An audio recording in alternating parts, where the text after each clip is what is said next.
Today we have got a micro home that's also a starter home, and it's 2 bedrooms. So there's quite a lot of requirements to fit into this one. It's got to have enough space for both bedrooms, it can't be too expensive. And I also wanted to build it in the desert because I don't usually build in the desert. I never know how to landscape it. I don't know. So I wanted to try and challenge myself by building in the desert a little bit. And of course, I love making micro homes. So I definitely wanted to make a 2 bed micro home because I love playing in micro homes because I love all the little benefits you get from it, and I just really like it all being small and in one area, so you're not, going upstairs, downstairs, trying to figure out where everybody is. You can easily see them. And I never make them starter homes. I don't know how. I always make micro homes, but I make them really expensive. They are nowhere near under 20,000. So this one I wanted to definitely have something that I could just play straight off the bat. And as well, then if I ever want my Sims to have kids, then I'm like, oh, I've got to add on some extra rooms, and then you lose some of the benefits or all of the benefits if you go bigger. I was like, oh, I like the benefits. I want to keep it a micro home. So this way I can have even 2 adult Sims and then 1 child, or you could even get rid of the desk, because I've put a desk in the child's room. And it's got like a bunk bed, so you can just remove the desk and put another bed, and you can technically fit like 4 Sims in this house, which is pretty insane considering it's like 32 tiles. So that's quite a lot. So I've just tried to make it kind of fit in with the desert, so I've gone for these like browns and like sandy colours just to try and make it blend in quite well. And I really like the exterior. I think it looks really nice, and I think considering the space, I think the interior looks pretty great too. So I started off making the child's room with this like giant desks just to fill more of the space. And I was like, oh, actually that's not really realistic, because I like to try and make them as realistic as possible. So I was like, I want to add in somewhere where they can put their clothes. So I wanted to put in a way for them to change. So I wanted to put in some like drawers or a little wardrobe or something. So I ended up going for a smaller desk just to squeeze in all the extra stuff you'd actually need in a bedroom. And I think even though it's small, it still looks very functional. It still looks very nice. It doesn't feel like you've lost too much space with the extra bedroom. I mean, we've even managed to squeeze in a sofa.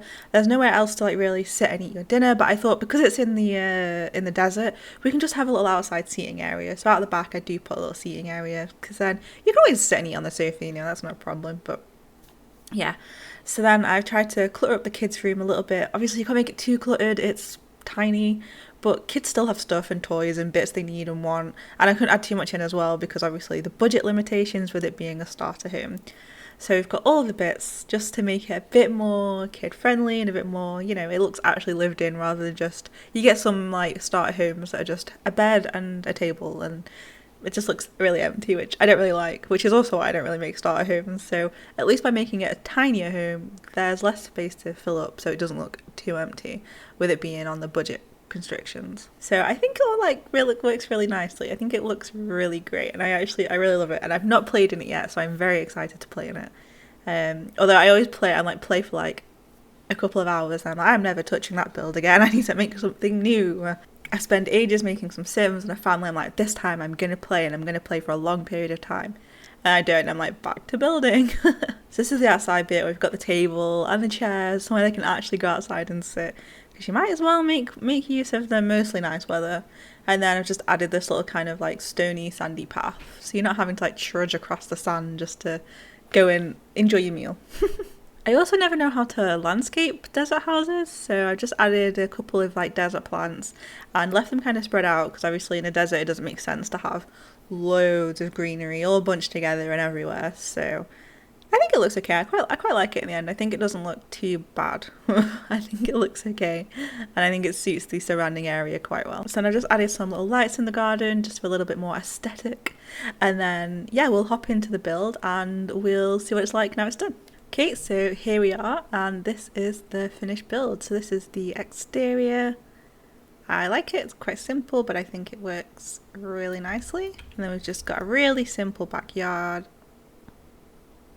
And then inside we've got the living room, so we've put a little curtain over the door. You can still use the door even though the sofa's here, because they'll just use that side, so it's not a problem that the door's blocking it even though it's a too wide door. So yeah, I think it looks really sweet and homely like this. You've got little candles and a nice rug with some colour, and you can just sit and watch the TV.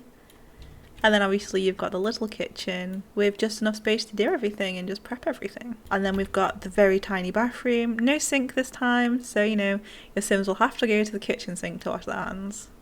but we do have a mirror, and we've got obviously the shower and the toilet.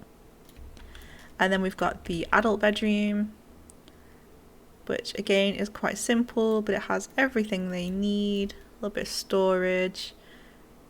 Yeah, it looks really nice. And then the kids' bedroom. So we've got this wall over here with the neon sign in the pictures, which I think looks really cute. And then we've got the rest of the kids' room. So we've got that little desk, which is cluttered with lots of bits that they might need. And then we put chest of drawers in for them to have somewhere to put their clothes, just shoes under the bed. You can't really put too much down here because otherwise it stops them from going up the ladder.